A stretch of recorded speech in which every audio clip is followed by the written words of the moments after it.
2024 के चुनाव के अभी 3 चरण बचे हुए हैं, लेकिन लोग सीटों को लेकर पूछने लगे हैं कि किसको कितनी सीटें आ रही।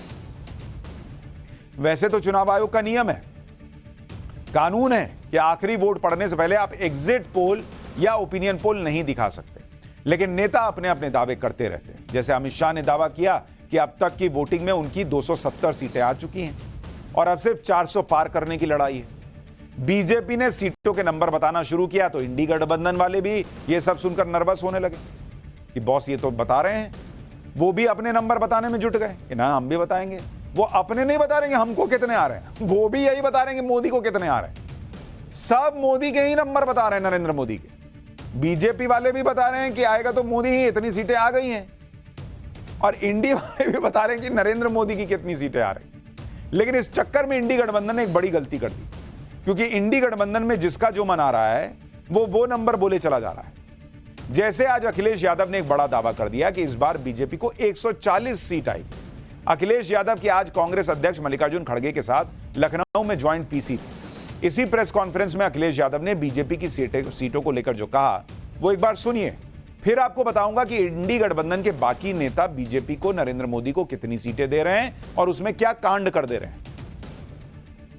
जो अपनी बात, मन की बात कह रहे हैं, उसको इस बार जनता, जो भारतीय जनता पार्टी गैंग है, उसको 140 करोड़ की जनता 140 सीटों पर रोक देगी।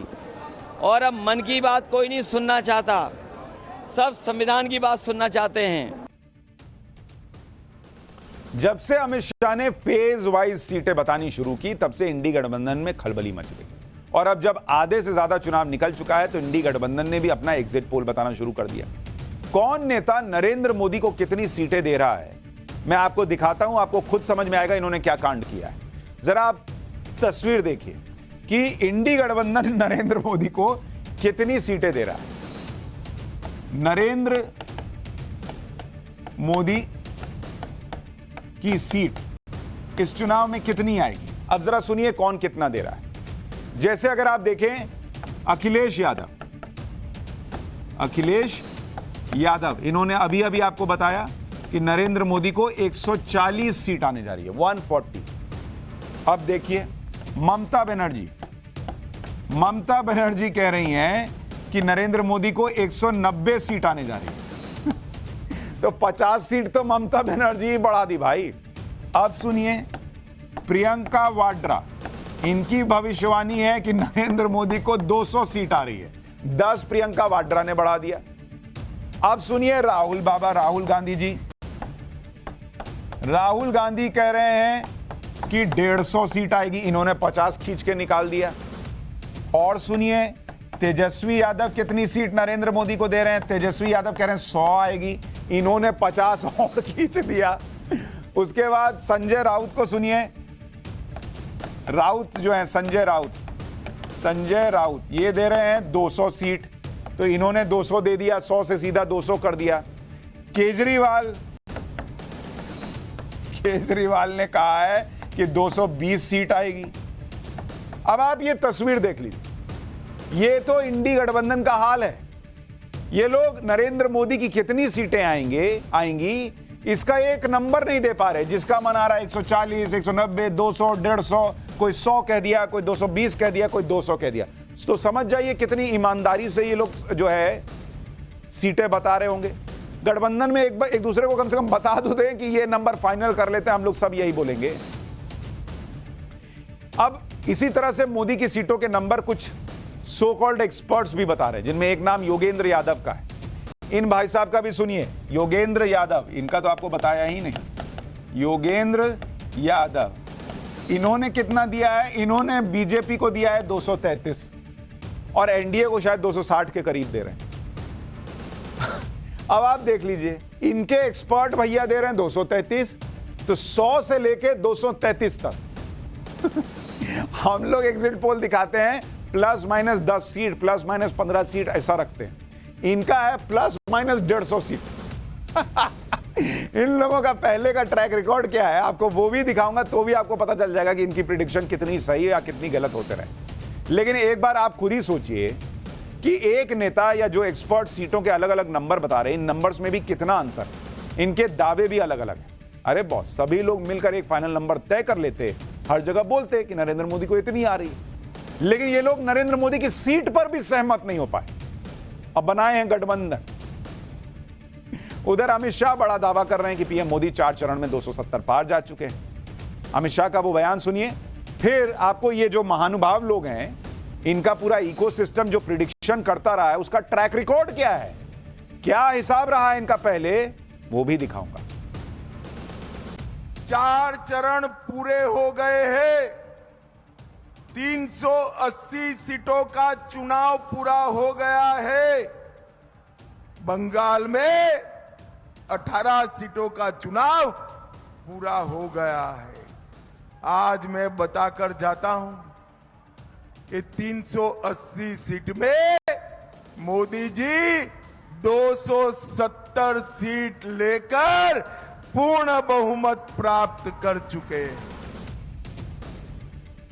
लेकिन इस तरह से कोई एक सटीक नंबर इंडी गठबंधन नहीं बता पा रहा, जैसे अमित शाह बता रहे। जितने मुंह उतनी बातें इनकी चल रही, लेकिन इनकी बातों पर भी कोई यकीन क्यों करे जब इनका पुराना ट्रैक रिकॉर्ड ही बेकार है। ये जो दावे करते रहे हैं वो सारे गलत ही साबित हुए हैं ज्यादातर।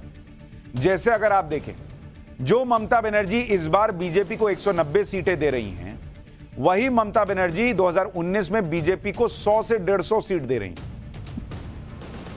लेकिन नतीजा यह हुआ कि बीजेपी को 303 सीटें मिली थी। ये 2014 लिखा है, ये 2024 है, तो 2024 में 190 दे रही हैं, 2019 में इनका मामला गड़बड़ाया हुआ था। इसी तरह से ममता बनर्जी यूपी को लेकर भी 2019 में कह रही थी कि बीजेपी को तो सिर्फ 17 सीट मिलेगी, 17।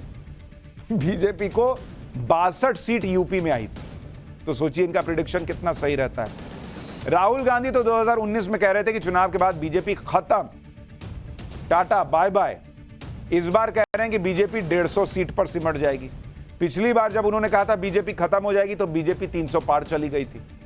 तो आज इस बार समझ लीजिए कि 150 पे खत्म पे 300 प्लस था, तो इस बार खत्म नहीं 150 तो खुद ही दे रहे हैं, फिर 400 पहुंच जाएगी। फिर इसका मतलब अखिलेश यादव 2022 के यूपी विधानसभा चुनाव में कह रहे थे कि उनकी तो 400 सीटें आ रही हैं, लेकिन उनकी पार्टी को मात्र 111 सीट आई थी।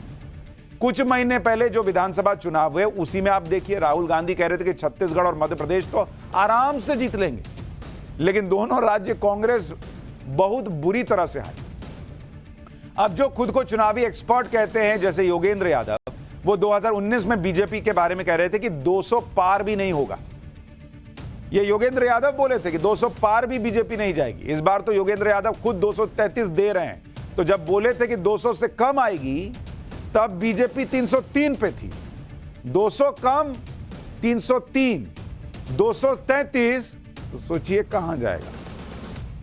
तो इसलिए मैं कह रहा हूं कि इनको कौन सीरियसली लेगा। एक तो नंबर एक नहीं दे पा रहे हैं और ट्रैक रिकॉर्ड बेकार है वाला। इसलिए जब इस तरह से सीटों को लेकर दावे किए जाते हैं जिसमें कोई लॉजिक नहीं दिखता, तो यह बताता है कि किस तरह से अंदर ये लोग नर्वस हो रखे हैं। इंडी गठबंधन की बेचैनी इस बात से भी समझी जा सकती है कि आज उन्होंने बीच चुनाव में पीएम मोदी की मुंह की काट में एक बड़ा ऐलान किया। पीएम मोदी ने देश के गरीबों के लिए प्रधानमंत्री गरीब कल्याण अन्न योजना शुरू की, जिसके तहत देश के 80 करोड़ से ज्यादा लोगों को मुफ्त राशन मिल रहा है। इसके तहत गरीब परिवार के हर सदस्य को 5 किलो राशन मिलता है। कांग्रेस और इंडी गठबंधन इस योजना की वजह से नर्वस है। उनको फीडबैक मिल रहा होगा कि भाई जिसने राशन लिया वो मोदी को वोट क्यों नहीं देगा।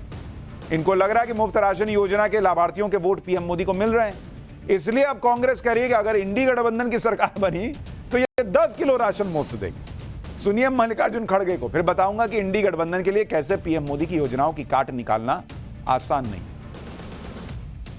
मैंने 80 करोड़ लोगों को मुफ्त खाना दिया, 5 केजी देके।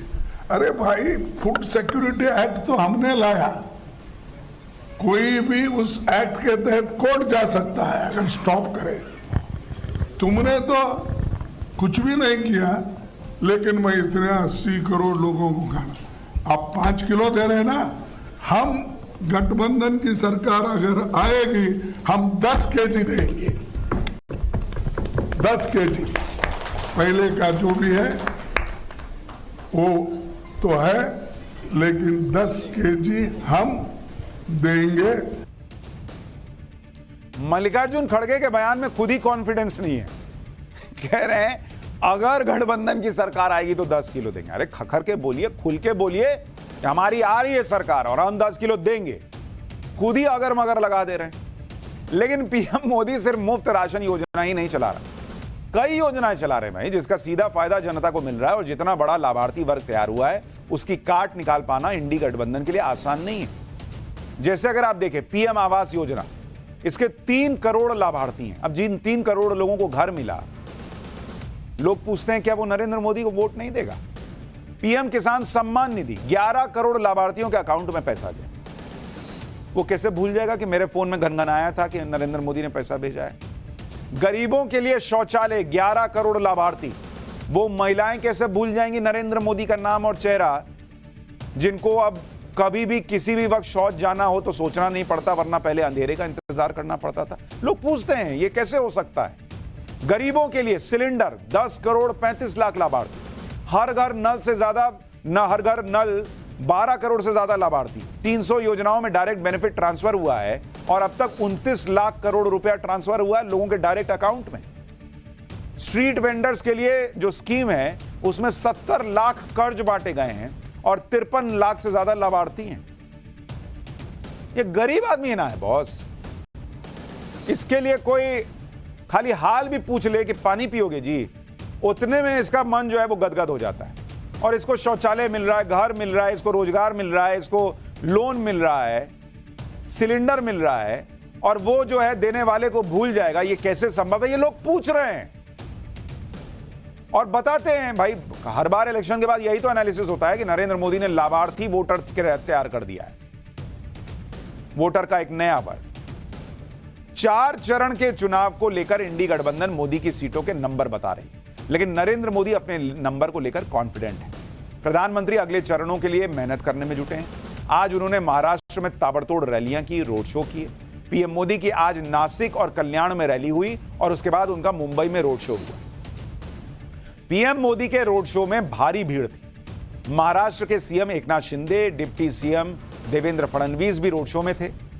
रोड शो शुरू करने से पहले प्रधानमंत्री मोदी ने छत्रपति शिवाजी महाराज का आशीर्वाद लिया और उनकी मूर्ति पर फूल चढ़ा। पीएम मोदी के रोड शो को लेकर बच्चों में भी गजब का उत्साह था।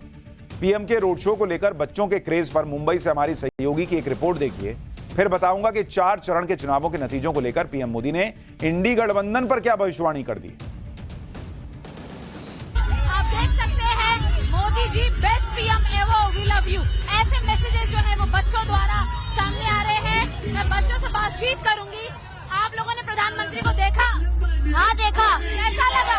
बहुत अच्छा लगा। क्या अच्छा लगा मोदी जी के बारे में?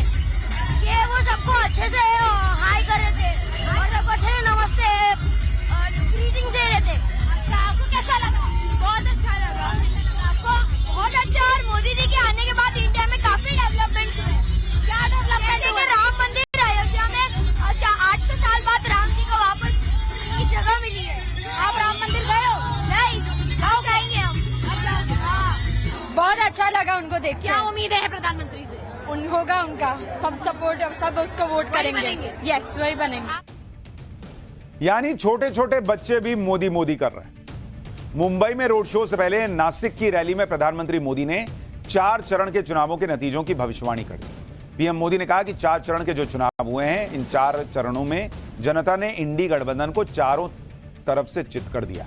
पीएम मोदी ने कहा कि चुनाव में कांग्रेस को इतनी सीटें भी नहीं मिलने जा रही कि उसे विपक्ष की मान्यता मिल पाए। इसलिए विपक्ष का दर्जा हासिल करने के लिए चुनाव के बाद इंडी गठबंधन के दलों का कांग्रेस में मर्जर करने का आइडिया दिया जा रहा है।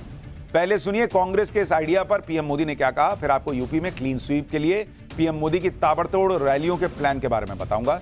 यूपी का प्लान, उन्होंने सभी छोटे छोटे दल जो है, इन दलों को ये सुझाव दिया है कि चुनाव समाप्त होने के बाद इन सभी छोटी पार्टियों ने कांग्रेस में मर्जर कर देना चाहिए, यानी अपने अपने शटर बंद कर देने चाहिए। क्योंकि उनको लगता है कि अगर ये सभी दुकानें उस दुकान में मिल जाएगी तो शायद इतना नंबर हो जाए ताकि वो मान्य विपक्ष बन जाए। ये हाल है इनका। अपने तूफानी दौरे से महाराष्ट्र में 5वें चरण का माहौल सेट करने के बाद प्रधानमंत्री आज फिर वाराणसी पहुंचेंगे और फिर अगले 2 दिन यूपी में बीजेपी के क्लीन स्वीप के लिए ताबड़तोड़ रैलियां करने वाले हैं। यूपी में पीएम मोदी के धुआंधार प्रचार का शेड्यूल सुनिए। 16 मई को प्रधानमंत्री लालगंज, जौनपुर, भदोही और प्रतापगढ़ में चुनावी रैली करेंगे। 17 मई को बाराबंकी, फतेहपुर और हमीरपुर में पीएम मोदी की चुनावी रैली होने वाली है। प्रधानमंत्री 2 दिन में यूपी में जो चुनावी रैलियां करेंगे उनके जरिए अगले चरण के चुनावों के लिए 14 लोकसभा सीटें कवर हो जाएंगी। 2 दिन में 14 सीट कवर। ये लोकसभा सीटें कौन सी हैं जो कवर हो जाएंगी?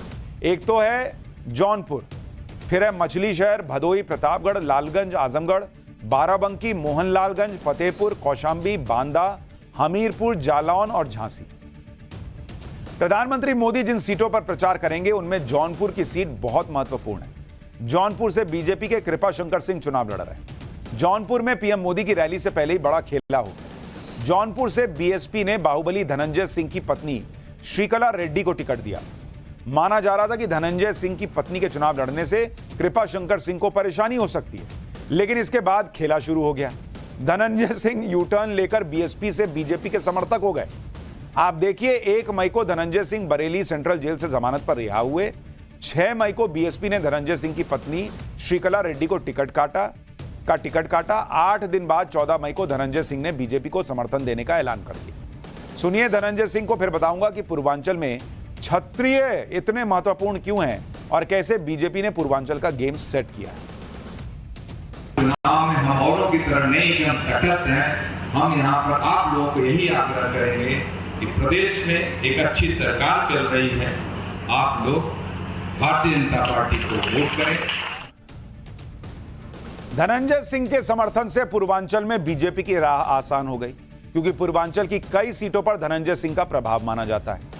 धनंजय सिंह की पकड़ क्षत्रियों के अलावा दलितों और ओबीसी वर्ग पर भी। धनंजय सिंह जौनपुर से सांसद और 2 बार विधायक रह चुके हैं। धनंजय सिंह ने सभी जातियों के लोगों को अपनी टीम में रखा हुआ है। लोकल लेवल पर धनंजय सिंह का कनेक्ट बहुत जोरदार माना जाता है। यानी धनंजय सिंह के समर्थन से बीजेपी के लिए न केवल जौनपुर का चुनाव आसान हुआ, बल्कि पूर्वांचल का समीकरण भी बीजेपी के पक्ष में जा सकता है। यूपी के बाहुबली धनंजय सिंह ने अपने समर्थकों के बीच बीजेपी के समर्थन का ऐलान किया, तो यूपी के एक और बाहुबली राजा भैया ने भी अपने पत्ते खोल दिए। राजा भैया ने अपने समर्थकों के साथ बैठक करने के बाद कह दिया कि वो चुनाव में किसी पार्टी का समर्थन नहीं करेंगे, लेकिन राजा भैया ने अपने समर्थकों को किसी भी पार्टी का सपोर्ट करने की छूट दे दी। राजा भैया के चुनाव में न्यूट्रल रहने की वजह आगे बताऊंगा, पहले सुनिए लोकसभा चुनाव में अपने रुख को लेकर राजा भैया ने कहा क्या है। सबसे राय लेने के बाद अब ये निर्णय लिया गया कि इस चुनाव में जनसत्ता दल की तरफ से कोई किसी के समर्थन का निर्णय नहीं लिया गया है और सभी सम्मानित जो कार्यकर्ता समर्थक है, जिनका जहां मन हो, जिसको मतदान करना, जिसको आशीर्वाद देना, वो स्वतंत्र है, वहां कर सकते हैं। असल में राजा भैया की इस घोषणा से पहले बीजेपी और समाजवादी पार्टी के नेता लगातार उन्हें अपने खेमे में लेने की कोशिश में जुटे रहे। कुछ दिन पहले राजा भैया की बेंगलुरु में गृहमंत्री अमित शाह के साथ मुलाकात भी हुई, जिसके बाद माना जा रहा था कि राजा भैया बीजेपी को अपना समर्थन दे सकते हैं, जिसका असर कौशांबी और प्रतापगढ़ की लोकसभा सीट पर पड़ता, क्योंकि राजा भैया खुद कुंडा सीट पर 28 साल से विधायक हैं, जबकि उनकी पार्टी के विनोद सरोज बाबागंज सीट से 4थी बार विधायक चुने गए। ये दोनों विधानसभा सीटें कौशांबी लोकसभा में आती हैं। इसके अलावा राजा भैया के रिश्तेदार अक्षय प्रताप सिंह प्रतापगढ़ क्षेत्र से एमएलसी हैं। इस तरह कौशांबी और प्रतापगढ़ दोनों सीटों पर राजा भैया का सियासी प्रभाव है। माना जाता है कि कौशांबी और प्रतापगढ़ में राजा भैया को सिर्फ ठाकुर ही नहीं, बल्कि पासी, यादव, कुर्मी और मुस्लिम वोटर्स का भी समर्थन मिलता है। हालांकि 2019 के लोकसभा चुनाव में राजा भैया ने कौशांबी और प्रतापगढ़ दोनों सीटों पर कैंडिडेट उतारा था, लेकिन कौशांबी सीट पर उनकी पार्टी का कैंडिडेट तीसरे और प्रतापगढ़ सीट पर 4थे नंबर पर रहा। 5वें चरण में कई वीआईपी सीटों पर भी मतदान होना है, जैसे रायबरेली और अमेठी। अमेठी से भागकर राहुल गांधी रायबरेली से चुनाव लड़ रहे हैं। रायबरेली को कांग्रेस की सबसे सेफ सीट माना जाता है। वैसे सेफ सीट तो अमेठी भी हुआ करती थी, लेकिन 2019 में स्मृति ईरानी ने अमेठी में राहुल को हरा दिया और इसी वजह से राहुल ने अमेठी की बजाय रायबरेली से चुनाव लड़ने का फैसला किया। कांग्रेस दावा करती है कि रायबरेली से राहुल गांधी आराम से जीत जाएंगे। इसके बाद भी कांग्रेस ने रायबरेली में पूरी ताकत झोंक रखी है। प्रियंका वाड्रा गली गली जाकर राहुल के लिए प्रचार कर रही हैं। हर रैली और सभा में अपने परिवार की शहादत का जिक्र करती हैं, बताती हैं कि रायबरेली से कांग्रेस का कितना पुराना नाता है। इतना ही नहीं, अब तो कांग्रेस अध्यक्ष मल्लिकार्जुन खड़गे भी रायबरेली में राहुल के प्रचार के लिए पहुंच गए। खड़गे ने कहा कि पीएम मोदी सत्ता में बने रहने के लिए सब कुछ कर रहे हैं, जबकि सोनिया गांधी ने सत्ता को ठुकरा दिया था। कांग्रेस ने हमेशा बलिदान देकर देश की सेवा की। छत्तीसगढ़ के पूर्व मुख्यमंत्री भूपेश बघेल भी प्रचार के लिए रायबरेली पहुंचे।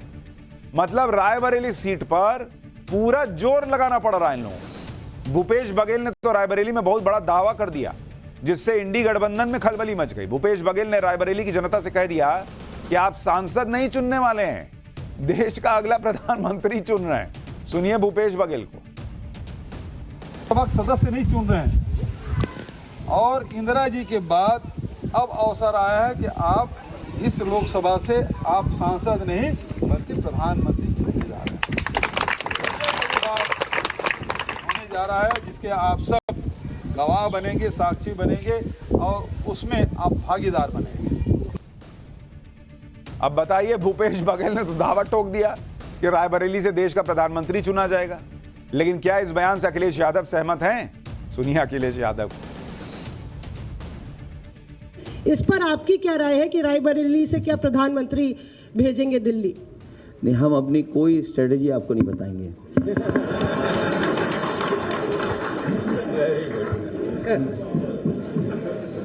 भाई किस बूथ पे बीजेपी हारी हम क्यों बता दें इनको? नहीं, मैं राहुल गांधी पर सवाल उसमें भी कोई नहीं बताइए, हमारा स्ट्रेटेजी का पार्ट है।